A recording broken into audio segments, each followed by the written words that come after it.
Class 12th Accountancy Chapter 8ல Illustration 9, 10, 11 பார்க்க போகிறோம். இதில் நம்ம common science balance sheet method பார்க்க போகிறோம். ஸோ இதுக்கு முன்னாடி நம்ம பார்த்தது கம்பேரிட்டிவ்ல இன்கம் ஸ்டேட்மெண்ட்டும் பேலன்ஸ் ஷீட்டும் பார்த்தோம். அடுத்து காமன் சயின்ஸில் இன்கம் ஸ்டேட்மெண்ட் பார்த்தோம். இப்போ பார்க்க போகிறது பேலன்ஸ் ஷீட்டு. பேலன்ஸ் ஷீட் எப்படி போடுறதுனா பேலன்ஸ் ஷீட்டோட ஃபார்மட் நம்ம கம்பேரிட்டிவ்ல எப்படி போட்டோமோ அதே தான். அதாவது ஈக்விட்டி அண்ட் லயபிலிட்டியை டோட்டல் பண்ணிட்டு அது தனியாக நம்ம டோட்டல் போட்டுருவோம். அடுத்து அசெட். ஸோ அசெட்டில் நமக்கு என்ன இருக்கும்னா நான் கரண்ட் அசெட், கரண்ட் அசெட் இருக்கும். அதோட டோட்டல் தனித்தனியாக இருக்கும். காமனாக ரெண்டோட டோட்டலுமே ஈக்குவலாக இருக்கும். இதில் நம்ம ஃபார்மட் படி பண்ணுறதுக்கு ஒன்றுமே இல்லை, அவங்களே எல்லாமே பண்ணி கொடுத்துருப்பாங்க. நம்ம வெறும் அந்த பர்சன்டேஜ் மட்டும் நம்ம கண்டுபிடிச்சி எழுதுனா போதும். ஸோ இன்கம் ஸ்டேட்மெண்ட்டில் நம்ம என்ன பார்த்தோம்னா நமக்கு தனியாக ஃபர்ஸ்ட் சம்மில் ஒரே ஒரு இயர்து மட்டும் கொடுத்துருந்தாங்க. அடுத்த சம்மில் 2 கம்பெனி இது தனித்தனியாக கொடுத்துருந்தாங்க. அதுக்கு அடுத்த சம்மில் 2 இயர்து தனித்தனியாக கொடுத்துருந்தாங்க. ஸோ நமக்கு எப்படி கொடுத்தாலும் சரி நம்ம இதில் கம்பேர் பண்ண போகிறதே கிடையாது. ஃபார்மட் வைஸாக அவங்களே கொடுத்துருப்பாங்க. நம்ம வெறும் பர்சன்டேஜ் மட்டும் எக்ஸ்ட்ரா ஒரு அடிஷ்னலாக ஒரு காலம் போட்டு எழுதினா மட்டும் போதும். இதில் ஃபஸ்ட்டு சம் பாருங்கள். மரியா லிமிடெட் 31st March 2018 கொடுத்துருக்காங்க. So common size balance sheet of Maria limited as on 31st March 2018. So பர்டிகுலர்ஸ்ன்னு போட்டு நமக்கு சம்மில் கொடுத்துருக்கிறத அப்படியே தான் எழுத போகிறோம். அப்சல்யூட் அமௌண்ட்டுன்னு சொல்லிட்டு அங்கே கொடுத்துருக்க அமௌண்ட் அப்படியே ஃபார்மட் வைஸாக அப்படி கொடுத்துருக்காங்களோ அப்படியே எழுதிடலாம். ஸோ இங்கே என்ன பண்ண போகிறோம்னா percentage of total assets.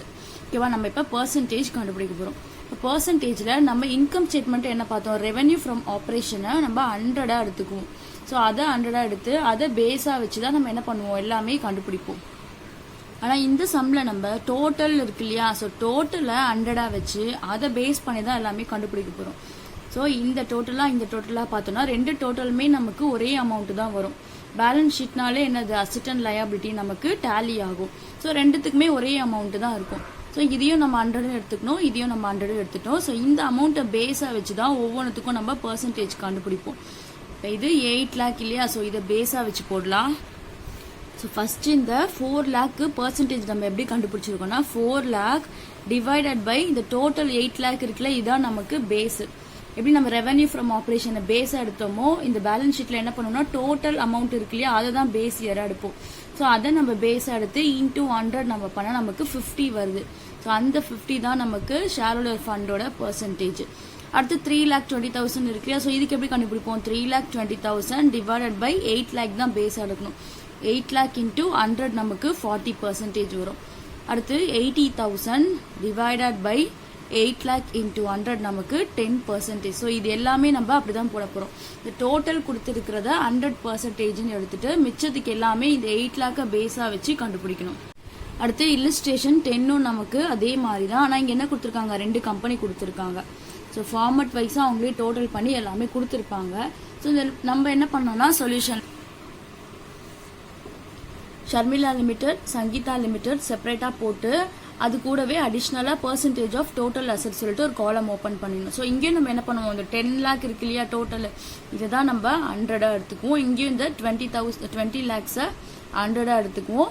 So இவங்க ஷர்மிளா லிமிடெடுக்கு இந்த 10 lakh பேஸாக வச்சு இந்த 5 lakhsக்குலாம் பர்சன்டேஜ் கண்டுபிடிப்போம். 5 lakh 4 lakh 10 lakh எல்லாம் பேஸை எதை வச்சுப்போம், 10 lakh வச்சு. இப்போ 5 lakhs கண்டுபிடிக்கணும்னா 5 lakhs divided by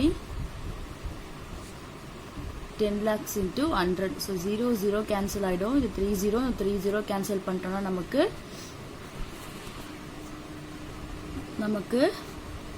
10 tablesல 10 ones are 10, 10 50s are 500.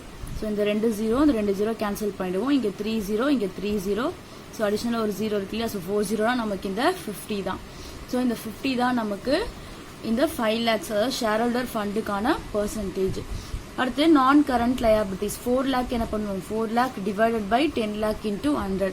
So இங்கேயும் அதே மாதிரி தான் பண்ணுவோம். 11 lakhsக்கு பர்சன்டேஜ் கண்டுபிடிக்கணும்னா 11 lakhs divided by 20,000 into 100. So இந்த 20 lakhs இந்த 20 lakhs தான் நம்ம பேஸாக வச்சு ஒவ்வொன்றுத்துக்கும் தனித்தனியாக பர்சன்டேஜ் கண்டுபிடிக்க போகிறோம். ஸோ இந்த சம் எல்லாம் உங்களுக்கு ஈஸி தான், அதனால எக்ஸ்பிளைன் பண்ணாலே போதும்னு நினைக்கிறேன். அடுத்து இல்லஸ்ட்ரேஷன் 11 பாருங்க. Common size statement of financial position of Salim limited சொல்லிட்டு இது 2 இயர்க்கு கொடுத்துருக்காங்க. 17th தனியா 18th தனியா. ஸோ இதுவும் அப்படிதான் நம்ம தனித்தனியாக செப்பரேட்டாக போட போகிறோம். ஸோ 17 கூடவே அடிஷ்னலாக ஒரு காலம் பர்சன்டேஜும் 18 கூடவே அடிஷ்னலாக ஒரு காலம் ஓப்பன் பண்ணி இதுலேயும் நம்ம என்ன பண்ணுவோம், டோட்டலை 100ன்னு எடுத்துக்குவோம். ரெண்டுத்துலையும் எடுத்து டோட்டல் அமௌண்ட் எவ்வளோ இருக்கோ அதை பேஸாக வச்சு நம்ம ஒவ்வொன்றுத்துக்கும் பர்சன்டேஜ் கண்டுபிடிக்க போகிறோம். ஸோ இது வரைக்கும் நம்ம கம்பேரிட்டிவ் பார்த்தோம். கம்பேரிட்டிவ்ல இன்கம் ஸ்டேட்மெண்ட்டும் பேலன்ஸ் ஷீட்டும் பார்த்தோம்.